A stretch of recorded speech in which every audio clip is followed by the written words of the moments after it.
recently she published her book on Amazon, and it's beautiful hardcover. She's got a paperback. She's got an ebook, 387 pages of her life story. So she went less than 6 months from that conversation, and you really made it a really complete work.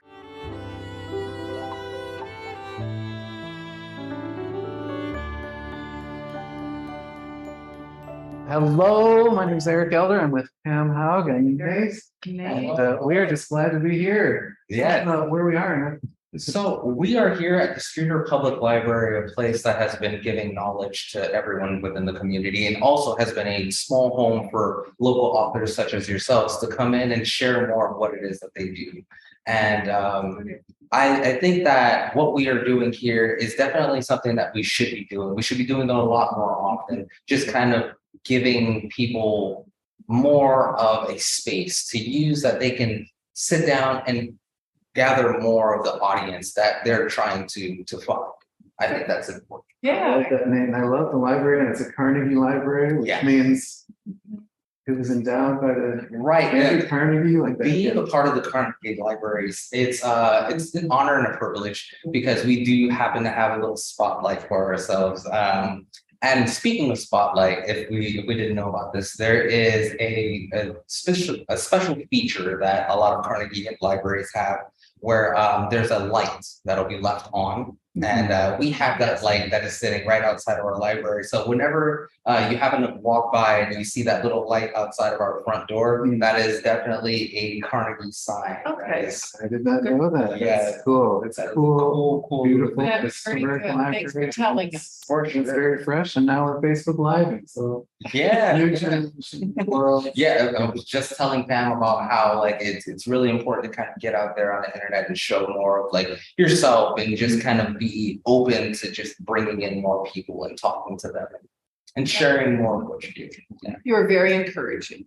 I try. I certainly try. Thanks for hosting us. We really appreciate it. We're going to do a little interview and talk about our books. For sure. We'll be back and maybe we'll teach a class or two. I would, yes. Creative writing or something. You are definitely the person that I was looking towards in that direction of doing the creative writing, because that is what you do, right? That'd be fun. Yeah. I love writing. I love helping people write. So spent so much time doing that, and to have you do that here would be an absolute honor. Great. We'll let you know more about that if that comes together, when it comes together. Let's say that. Well, thanks, Nate, so much. Very good. The idea was birthed. Thank you very much, No Nate. worries. No worries. You guys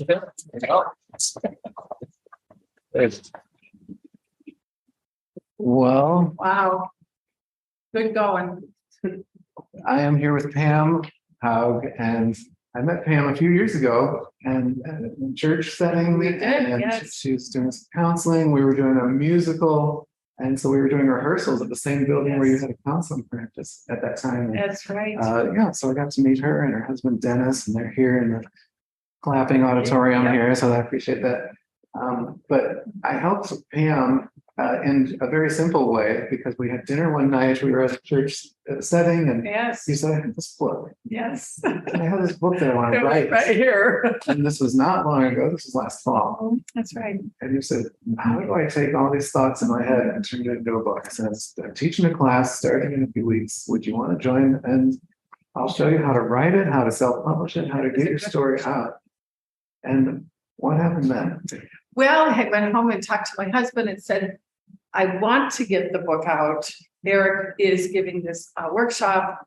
And Dennis said, go for it, because none of us is an island. We need others. And so the workshop idea was the springboard. And when he said on the first day that we should, we're going to do Write for 30 days in November. The 30 days of November would be Write with us. And to write 15 to 30 minutes a day was the discipline to get started. That was a catalyst for me. You took that springboard and sprung. And I did write the whole month. I really enjoyed the workshop, but I think I enjoyed the writing more, just because it kept flowing. And then I called Eric and said, 47 chapters now.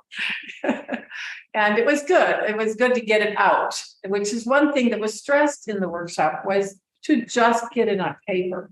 And I think that was the best advice, to be consistent every day and to get that out of our head or out of our journals or out of our letters or whatever files we had, to get that story onto a manuscript kind of page. And it was great advice. And now I understand my book is global. It is, it is. And just recently, she published her book on Amazon, and it's beautiful hardcover. She's got paperback. She's got an ebook, 387 pages of her life story. So she went less than 6 months from that conversation, and then she just got all her thoughts out. Then she went back another 5 months, and you really massaged it, you edited it, you looked up things, you found pictures, you found, and you really made it a really complete work. I mean, it helps that you're brilliant. You are brilliant. But I didn't read it until after we formatted and published it right up front. And then I said, I want to just enjoy this. I looked at every page of your book many times as we edited, worked and edited, but then I just read it as an adventure, and such an adventure. And tell me about that. What made you really, I guess, want to tell your story? Exactly. I have a beautiful granddaughter that was raised entirely different than I was. And my granddaughter had many privileges that I didn't have. And yet I love her dearly. When she was in grade school, the classroom had a little tea and invited the grandparents to come in. And the children were asked to create a little booklet of, at that time, what was different about the way our grandchildren or the grandchildren were raised and for our growing up. And they asked comparisons of what was milk cost and what was bread cost and what did you do for fun. Well, her lifestyle and my life or she was from the city, I was from the farm, and I wanted her to know not only just my upbringing, but how that affected me. Not just the farm, but the things that happened while I was a child, and how that changed the way I was able to enter into adulthood and the things that happened in my adulthood. And now, because our younger kids are so exposed to everything, I felt I was safe in being able to tell my story, that she would understand why her grandma is the way she is. And I felt it was a way to build a bond with her. So the story is really the truth of my life for her, but I feel it also applies to many young girls who have a different way of growing up than when they turn into their adulthood. The differences are hard to understand, and perhaps we can open a dialogue and talk about those. That's the main point, is to be able to discuss and talk. And don't think her story is only about life on a farm in Minnesota. That was stark. That's and right. That was hard work, and that was frugal, and that was a lot of things and a lot of kids and a lot of hard work. But then you went to New York City to be a fashion model and meet Bill Blass, and you did a whole different world. And then you got married, and then you divorced and abuse, and it's a roller coaster ride. But it's not an Amish story about a quaint farmer. Right. This is a story that I think can relate to everyone besides your granddaughter. How do you think sharing your life like this might help others?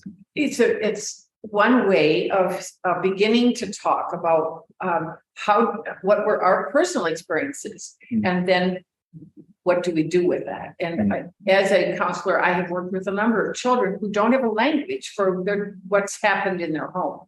So there's play therapy for that. This book is a type of therapy to say, look what happened to Pam, and how had things happen to you? Or let's begin talking about the things that are secret in our life.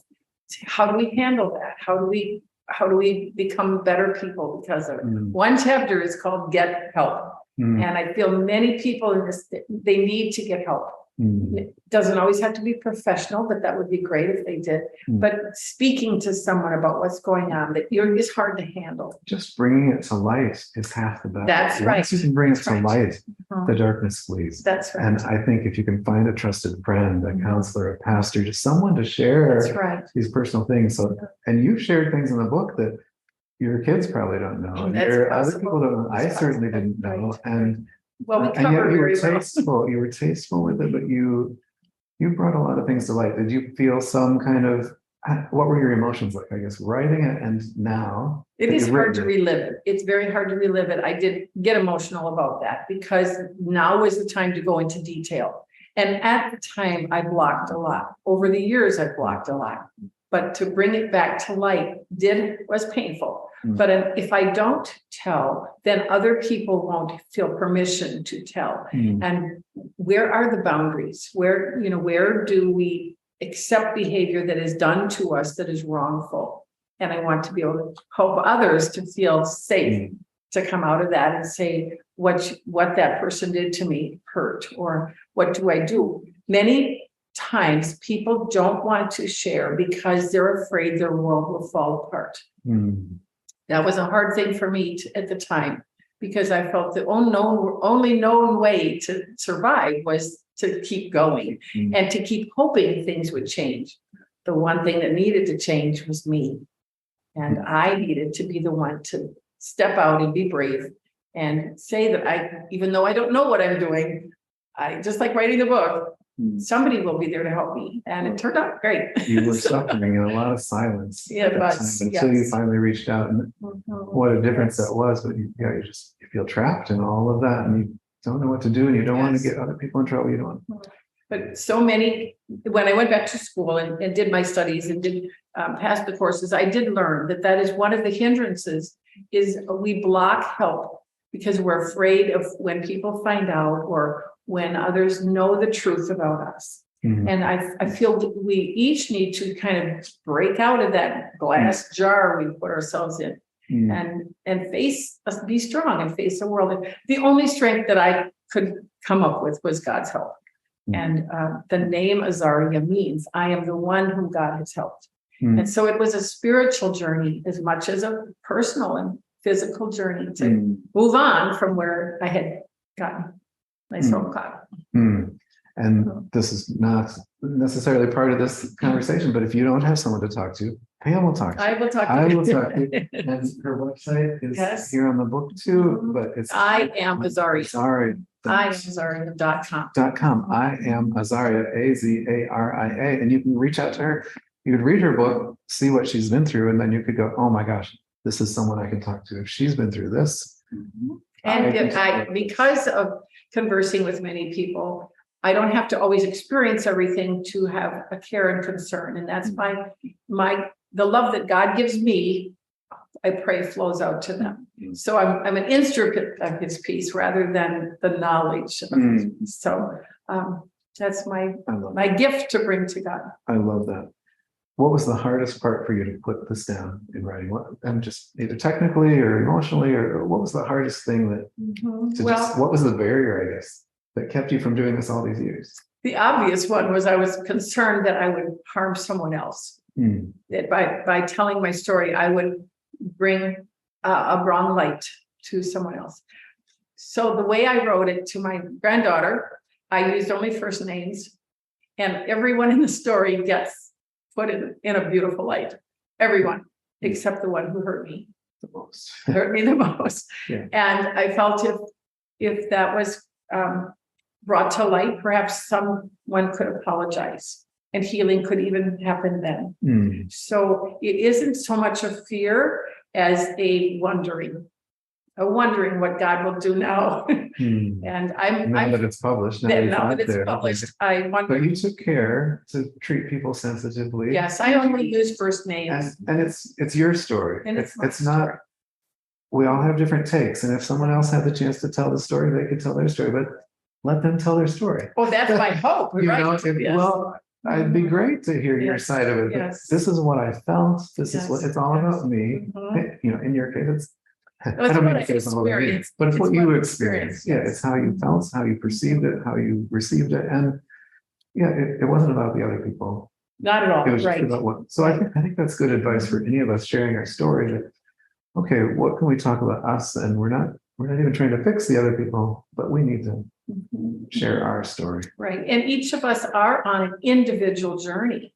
We aren't cookie cutter people, and situations and dynamics are individual, and that in that way, maybe a part of what I went through is identified by someone else, but then there's another whole part of them that's unique.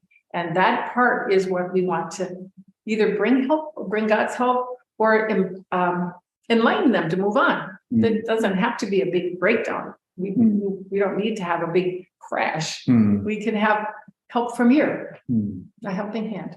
And that's what you did for me. Tell us one snippet from your story. Just pick a scene at random, a picture that comes to your mind, and just describe that scene to us. You don't have to go through verbatim what you did, but how you describe it in the book. But okay, yeah, what's a scene that comes to your mind that you'd like to share? Okay. My absolute favorite scene, it gives me goosebumps right now. From all of the difficulty and getting through it, God allowed me to be a foster parent to special needs children. And I was licensed by the state of Illinois to be caregiver to a little girl named Jackie. And Jackie was born with a tongue tie. Nobody knew that. She was 12 years old and she was unable to speak. She also had this diagnosis of severely profoundly handicapped, which is, you don't get much lower than severely profoundly handicapped. And her advantages in life had been very difficult, kept in the crib and not taught a great deal of anything at all except animal sign language. But Illinois had a program in the 80s to return everyone to home. And so I was able to bring Jackie to my home as a foster child. And the best part of that relationship was the bond that developed for Jackie and I. And I tell it in the chapter. It was Christmas, and I was able to go out while my sister said she was going to watch the kids for me to be gone for a day. And when I came home, the house was in an uproar. And Jackie had a complete fit. She had, without being able to speak, she had gone through the house and rampage, throwing things everywhere. So I come in, and my sister, who had been a school teacher, said, I thought I could handle this, but Jackie's out of control. And she was very small. So I took her little 12-year-old wrist and I went through the house, bending over, picking up things she had thrown on the floor and picking them up and picking them up and picking them up and down, until we came down to the foyer where she had taken the nativity set and thrown a piece to the floor. And here was the broken shepherd on the floor. And I bent down to pick up the shepherd, and she began these deep weeping sobs from deep within her. And the language that came between us was so out of this world. I felt, and I wrote in the book, the words that she was screaming to say, I thought you were gone. I thought you were never coming back. I saw your sister and she looked just like you, but she wasn't you. And the crying of her heart built a bond for Jackie and I that I know it's there to this day, even though I'm no longer her caregiver. But those are gifts that God has given me, moments in time that I wanted to share with others, and to say that even though I went through difficult times myself, I was now able to help others with their difficulty. And I especially would like to see more foster parents. So second little plug there. But that was part of the story. And there's many other touching stories, and I encourage you to seek to read it. Yeah, so many stories, and just hearing your heart, and I've written my stories too, and we don't paint ourselves as saints or saviors. We have foibles and positives, so you'll get an honest story from it. Yeah, it's great. What would be your most toast-worthy moment in this whole writing? 6 months ago, writing, publishing, like what was the goal that you were getting to that you would celebrate with a toast? Have you reached that, or is that still to come? No, we did a launch, I think, for your birthday, which we've talked about, but the biggest moment, and I think I want to put a plug in here for Amazon Self-Published, simply because Amazon has made it so easy for us with our computers, which Dennis got me a beautiful computer, but the computer helps in the whole process for editing, for getting that cover the right size, even to the point where we had put in some hours here getting everything right, chapter headings right, everything. And the day we went to hit publish was for me an exhilarating moment, because I had seen already how this process was being completed, and to know that publish meant the end of the deal. And it was, I'll put it right up there to having a child. It was wonderful. That was It was a very great exhilarating. day. I was there at your house with you and Dennis. Dennis, do you want to come on just and peek your face on here? Dennis has been her greatest support and encouragement and proofreader, and All I can see if say, you can come down. I gotta get down here. Yeah. All I can say is I'm not a public speaker, but Pam, on her graduating from college, spoke in front of 10,000 people. And I think God, because Pam's eyesight's not real good, that gave her the ability to speak in front of 10,000 people. But she's a gifted speaker. She's got the heart of gold. She loves, like she mentioned, Jackie. She's touched by it. God has used her tremendously. And when we first met, we met in a Bible study in the Book of Job. We had both had gone through divorce and choked up, and met at a Bible study in the Book of Job. And the place that we met was at a Lutheran church, and it was for the hurting. It was for the single, divorced, widow, lonely people, and just a place to meet. It wasn't a dating service, but Then we couldn't keep going anymore. Now we were dating. yeah. So I was really, Joe already spoke to me because I had lost everything. Pam was my landlord. She had posted on a paper plate condo for rent in a Bolingbrook area. I was living in Naperville, and I saw this condo for rent, and I took the whole paper plate. She had little sections where the numbers where somebody could pick off a number. I took the whole plate From everybody. Oh, yeah. He said, "This is mine." So I was basically, I wouldn't say homeless, but I was basically, I had a job and taking care of 4 of my kids. And I can't say enough good things about Pam and how she has been instrumental and brought us together. Even my mom and dad wondered what is Dennis marrying into with all these children and blended families. And so, but writing this book was really good. I actually cried when I read that book. I got Well, choked up. you're in there too, and now Dennis is writing his story, so he's Yeah, getting his writing his down. Mine's gonna be more of a, maybe not Amazon, but maybe for the grandkids. Yeah, Like yeah. that. Yeah. The story, now you see the power of writing your stories down. And Oh, my goodness. the legacy that'll be. Absolutely, Yeah, so much, and you gave me a great haircut this week. Yes, And I that's shaved right. and Yeah, that's right. the I gave you the full works. hot The towels and works, the works. it's been Yes, sir. since the early days in Yeah. Chicago, and then in the Navy. And Yeah. Yeah. Still doing that. Yeah. Yeah, I love you guys. We love you too, Thanks for Eric. jumping on it. Okay. Thanks. Okay. Good And job. thank you too, Eric. You're You've been a welcome. godsend. We're gonna shift gears here now. Yeah, go ahead and clap for. Thank you. And Pam, Well, we're gonna shift gears here, and I'm gonna let Pam interview me just a pinch, because I'm launching a book today too. Oh, Eric is a dynamo in the writing book and field. He is an absolute inspiration. Just, well, you know what I love about Eric? He's so patient and calm and gentle, and yet he's very passionate about what he does. You're really in your groove. You've really found your niche, and don't even think that that's too many books. I mean, we're in a library full of books. I mean, even if you had done a wall full, Warren Wiersbe is one of my heroes of the faith, and he wrote 70 some books.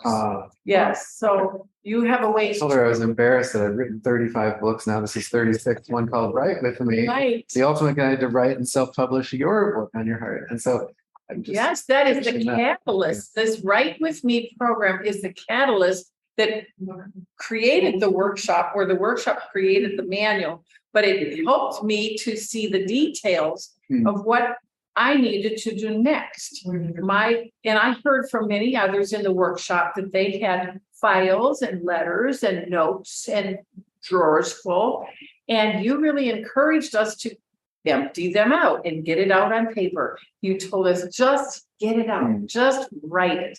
And even if it's chapter 12 and you haven't gotten chapter 1 yet, let's get that chapter out, get it written. Yeah. And I think that was a great encouragement, because we sort of in our head think it has to be, the process has to be like you open a book and it's all done. No, the process is let's start where we are and work with that. So I like that. The other encouragement was to write 15 minutes a day. I'm sure that's in here. 30 an hour or something. That's Yes, fun. that's Just a sit down. time to actually write, and then consistently. And if something throws you off, get back on and continue writing. But this wonderful guide is 100 pages or so of encouragement, right? Is that, what else would be in here? Yeah, it's encouragement. Like I told you, you can do this, Pam. You can do this, and I've done 35 of these. I can upload. I can help you. I'll help you. I'll hold your hand. Yes. You just start writing your stories down, and then I tell all the practical things. It's very short and simple chapters, but just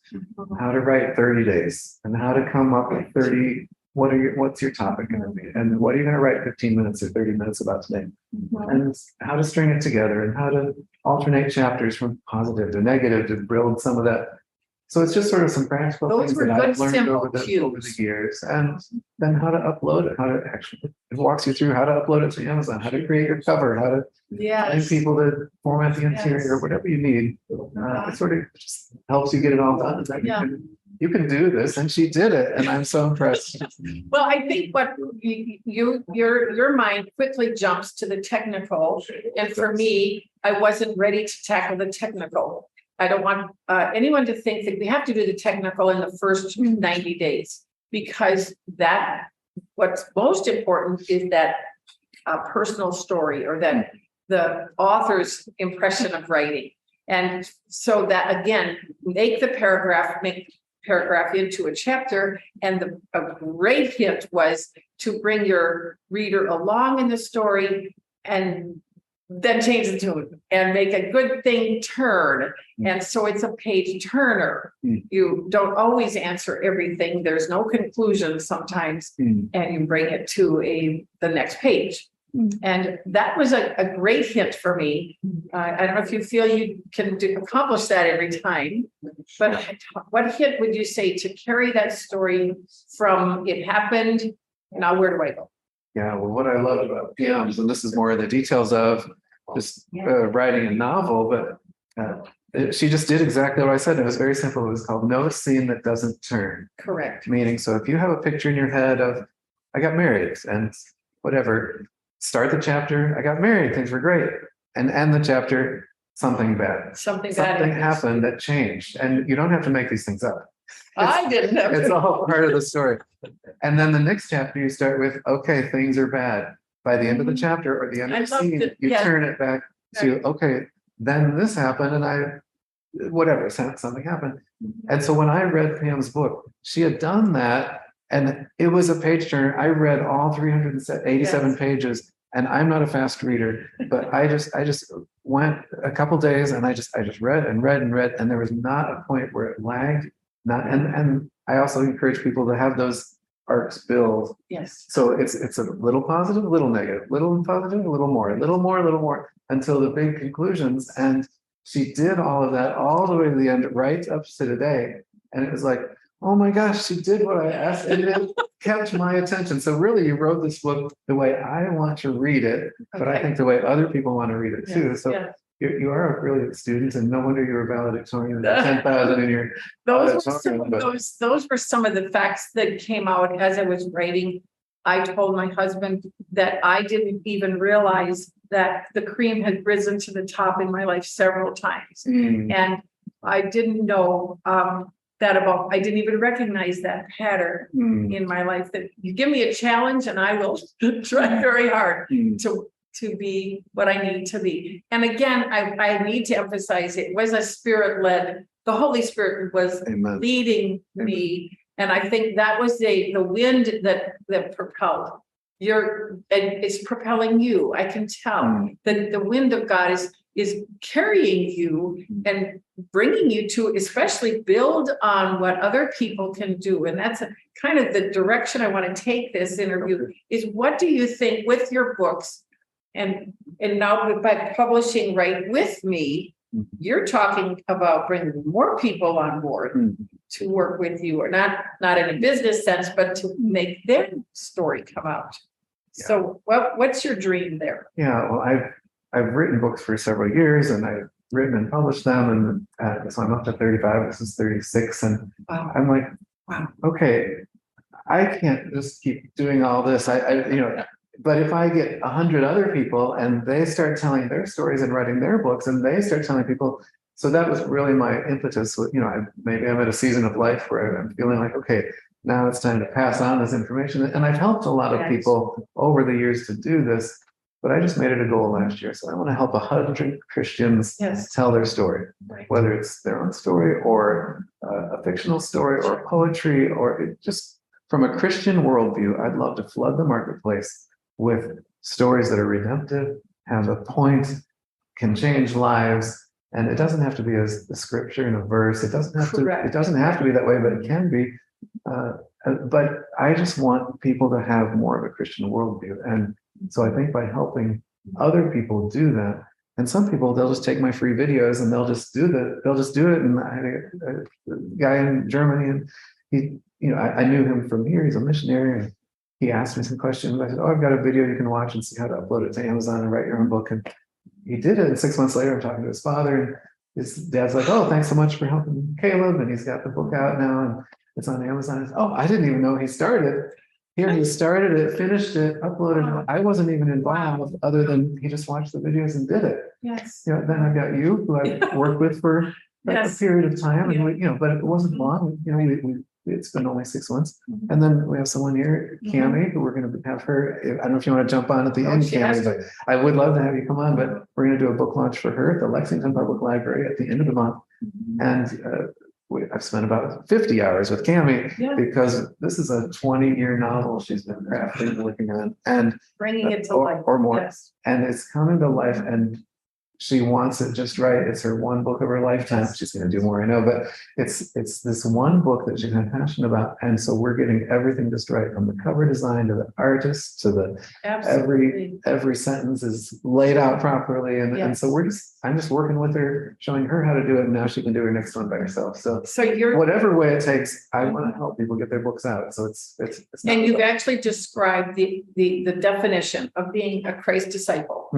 Because we receive from God, but it comes from heaven through us, but out to others. And we can't hold on to it because it would be a waste then. It's like manna, you only have a day. So you've got to allow that to manifest itself, you've proved it, you lived it and proved it to others. Now you want to help others to get that voice out. And that's what's so admirable about it. We are all your fans. And here you're trying to tell us you're our fan, and we're really your fan. So thanks. We encourage each other. That's right. We are going to get through this life together, because we don't always get that kind of encouragement from the world. And no. Your book process publishing hasn't been right. I know I'm turning back to you now, but you've had some difficult reactions too, and not everyone is supportive. Right. Or they say nothing, or you get silence. Which tells me, which is another frosty way of saying, that's your opinion, Pam. But that's all part of life. We will never get humans' approval, but we need to be constantly working to let the Christ light shine and receive his approval. That's our goal, is our Heavenly Father's approval. And that's another thing I wanted to say about being able to go with Amazon. You're global. You're worldwide. Yes, from day one, you are global. And through your website, through your music, through your writings, you're able to impact wherever someone can come in broken, and you point them to God. You point them to Jesus Christ, and he's the only one who can heal us or fill us.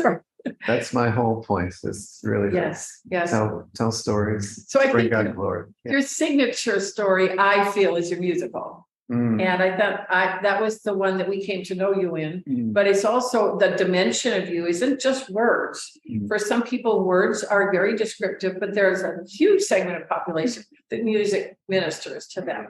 And so I feel that St. Nicholas was just the bell ringer Hmm. for the season, but all year long. Yeah. Because St. Nicholas didn't just have a Christmas experience, he was a lifetime person. And did you want to That's say a little good. bit more about St. That's good. You know, Nicholas? we wrote this book, my wife and I, about the real Saint Nicholas who lived back in the 3rd century, 4th century. And even though we said it at Christmas, Yes, so it could be a Christmas story. Of course, it's his whole life, which Correct, is nothing. correct. You know, it's all about Jesus. Mhm. It's not about snow and bells Right, and things, but yes. his story is Any really miracles make in that? disciples, to make disciples. Yes. He Correct. to mentor people, to train, and this is what we were talking about before. Using your gifts, whatever your gift is. I happen to like writing and computers and music, and so. But you have different gifts, and use your gifts. It's swimming, and teach other people how to swim. Whatever it is, Absolutely. just make Correct. disciples who make disciples and leading people to Jesus. But yeah, the story that she's talking about, Saint Nicholas, the believer, is what we called it. This is a Spanish version, translated into Spanish, but we wrote it to become a movie. And so this was like this has been 29 years going now. We're Wow. I just started last week fundraising for the movie. But we wrote the story to sort of flesh it out, and it's out of real life. And then we had to add some characters to have someone to talk to.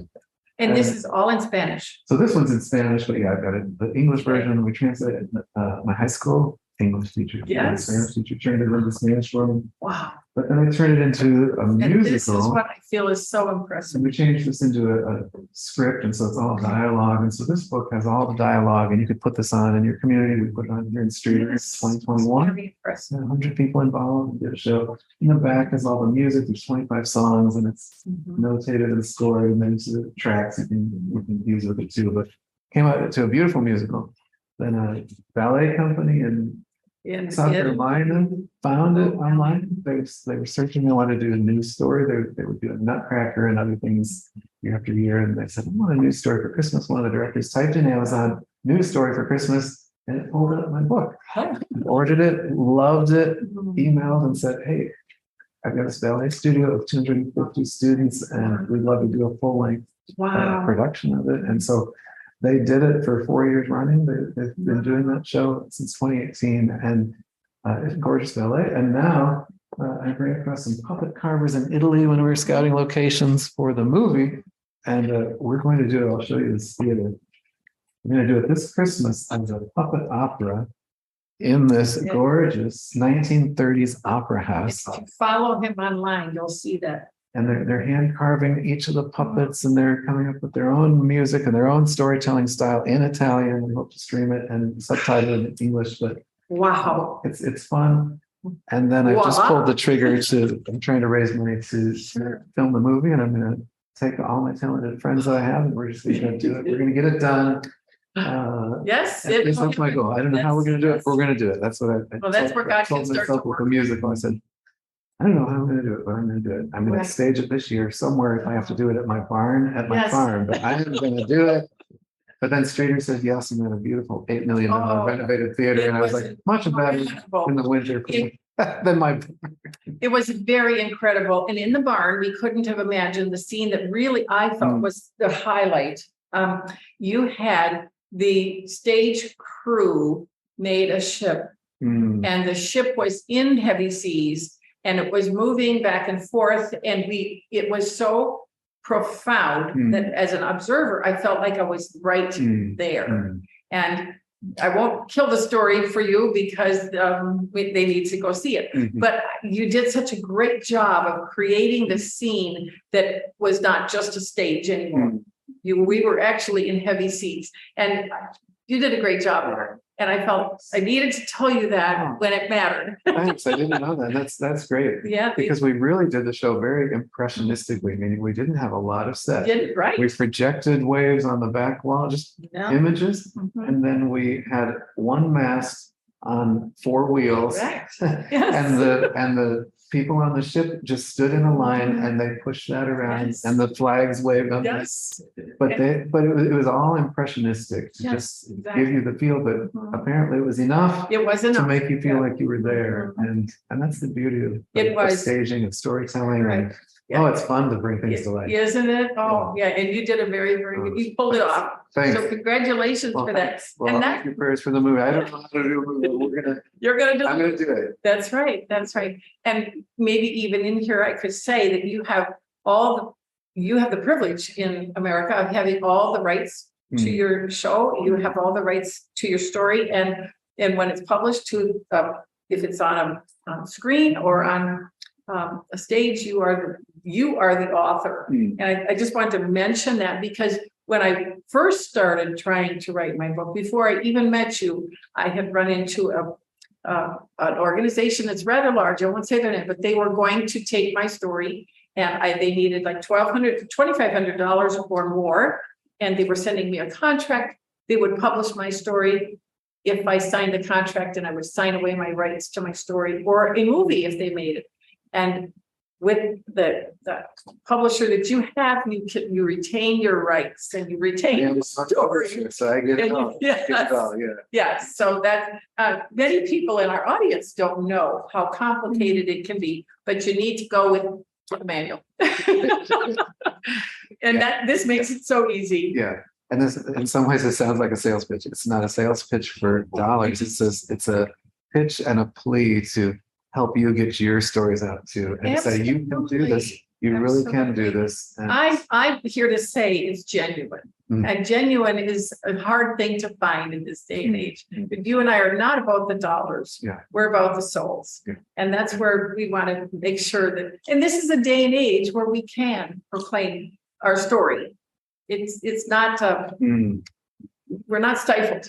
We have an open voice, and I'm thanking God for that. Yeah. So Eric, what is your next book? Look, one of my tips at the beginning of my writing class is think books, not book. Yeah. Because I was so stuck writing a book for 7 years. I had this book on my heart for 7 years. I was writing. I could never finish it. I asked a publisher friend, pastor friend, and I said, here's that book. What do I do with it? And he said, Eric, stop right there. Think books, not book. Okay. Because if you just think there's one book, you're going to spend the rest of your life trying to get every thought into that book and perfecting it. But if you think books, what's your next book you want to write? And the next, and the next. And he said, do you have one? And I thought, and I'm like, there is actually another one. And he said, as soon as you think books, you'll finish that first one. And I did. I wrapped up that one within a year, published it, and then every year I've written a book or two or three, and it just has unlocked for me. So my next book, I don't know the title quite yet, but it'll be called something like Reach the World with Me, or Market with Me, because a lot of the technical stuff was too much during their 30-day writing class. Yes, it was. And so as I was writing this book, we all felt the same, and we were just doing the writing part. And I said, you know what? Why don't I turn this into 2 books? Yes. The second book will be all the technical stuff, and let's get technical. And maybe that'll be the time. Let's get technical. How to create your website, your mailing list, and upload, and get all the technical details. And so that's what I'd like to do. Finish up this year. But that's one of I've got several in my heart that I want to do, but. It's an invigorating process. It really, really is. I have tattoos, but I hear it's like getting tattoos. All of a sudden you get one, you want more, and you want more, and you want more. And it's because we have something to say. Yes, and it's possible. We have something to say, and you see it change people's lives. And I've seen people read my book, and they'll get back to me even years later, and they'll tell me that made such a difference to me. And I go, wow, I had no idea. So I love passing on their knowledge. I want to bring Cammie on before we close. If you're willing, are you willing? Cammie, come kneel here in the center, and then we'll close with this. But I just love. Oh, she's taking the long road. I love helping people. And Cammie has written a book. And would you just give a 30-second plug for what your book is? And then I'll ask you the question. Oh, okay. The name of my book is Follow the Wind Home. And it's about a woman who can't move on because she has a child in her life died, and she's so grief-stricken that she can't move on in life. It's a Civil War novel set near Springfield, Illinois, and she meets Mary Todd Lincoln in the cemetery, and they talk. And Mary Todd Lincoln is known for her grief, and so they bond, and Mary Todd invites her to come call on her. And the rest of the story is about how does my character overcome her grief enough to answer that invitation. And I'm going to cry just thinking about it, because I read it when I was in Italy, and just doing puppet show stuff, and I was just reading, I was just crying and crying because it spoke about grief and loss, but it was this epic Civil War novel, so it was interesting, fascinating character. But you just dove into so many emotional issues that we all experience. So I just love it. And what's your little byline right in the inside when you open it? Oh, it's dedicated to those who love too much, Yeah, Wow. yeah. who can't let go Yeah. to move on and, Not trust. that you haven't ever experienced. Oh, yeah, right. I couldn't write that unless I had gone through that. So Yeah. same thing. Yeah, Exactly. yeah, it's very Exactly. cathartic. You're- The you're- writing and the reading. Right. You're right. sharing your life experience into an object that other people can hold and learn from and grow from. Right. In your Yes. case, it's a fictional story. It involves some real people here and there, but not necessarily their true story, but based on their true stories. But you sort of fictionalize this, but there's a lot of Cammie in there. Can't help it. There is, several of the characters actually. Positive and negative. Just take the little pieces of you and grow that emotion in the various characters. Yeah, So, yeah. I love it. And the secret, yeah, I won't tell the secret here of what you did this weekend, but you did order several hundred copies of the book for your book launch. Wow. Yeah. July 29th at the Lexington That's Public Library. And maybe we'll do a similar It's- thing, but this has been a long-term project, and I think you're almost at your toast, maybe that day or sometime when you can breathe. But Yes. we'll have a toast-worthy moment where you can see. Yes, and people have come along to help me, especially Eric here. This is the first day I met you. Yes, we Fellow got writer, friends, yes. But Eric has I needed him and I didn't know he was there, and God brought him along Amen. at the perfect time. That's the right And it time. really helped with the part that I didn't know how to do after I came out of my writing dungeon. Mm. So. I'm A very writing grateful. dungeon. That's- Yes. Each of July, us have. Saturday, July 29th, from what time to what time? 11 to 2. 11 to 2, and Lexington. you're gonna do a little talk, and maybe I'll join you for that. At Sure. what time is that? 11:30, I think. we wrote. 11:30 Central Time, so you can maybe we'll Facebook Live it again, I don't know, so I don't know, so if you're in Illinois, come say hi to Cammie. Yeah, too. yeah. But maybe we'll Facebook Live it. too. Yeah, we'll probably have a few little talks Very good. during that time. Yeah. Very good. Great, great, Okay. thanks. Well, thank you. Thanks. Well, anything as we wrap up here, and anything you want to say to people about anything at all, just you've got an open mic. To the Wow, world. wow. Well, I just, first of all, have to say appreciation to my husband Dennis, Mm. hanging in there. Mm. Really patient with me because, these life experiences do wash over into the rest of your life. They're not just contained on a page. And he's been so helpful. And now I look forward to bringing his story to light. Not that he went through anything similar that I did, but his story is unique. And I think that's something that we could take heart in. Your story, the audience's story, your individual story is very important. And to be able to share that, we want to help you with that. That's great. And I'll put a plug in for Dennis. He had this shirt hand stitched for We me, did. or jeans, but yeah, handmade for me. That says Eric Elder, author advisor. And he gave that to me when we got together to test your book, and Yes. happened to be my birthday and some other things. And so he Yeah, we made a little added cake for- another title to your name. Yeah, I put more on it, but I really appreciate him, and thank you guys so much for your encouragement. And if I could say one thing to you, I would say you can do this. Yes. You can do this. You can do this. If you've got a story that's on your heart, you can do this, and we'll help you. We'll help you. Now Pam and Dennis know how, and they can help you. Cammie knows how now. She can help you.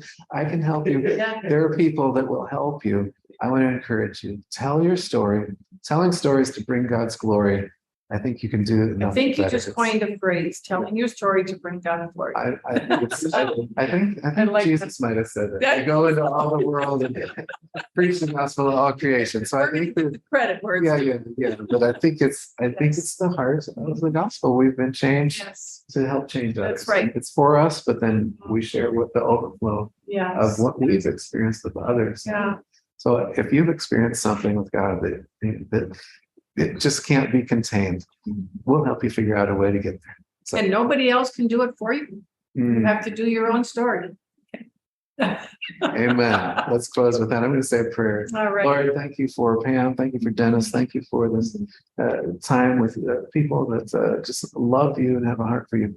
And God, I just pray that you would take her book, Azaria, to many people, Lord, to the nations of the world, Lord, to hurting people, to people who need hope, to people who need help, to people who struggle with what she struggled with, Lord.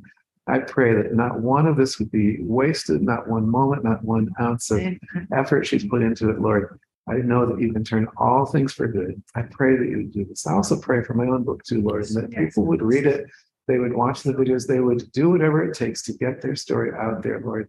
And I pray, God, as we go forward, we'd all be able to just keep making a difference for Jesus in the world. It's in his name we pray. Amen. Amen. Amen. Amen.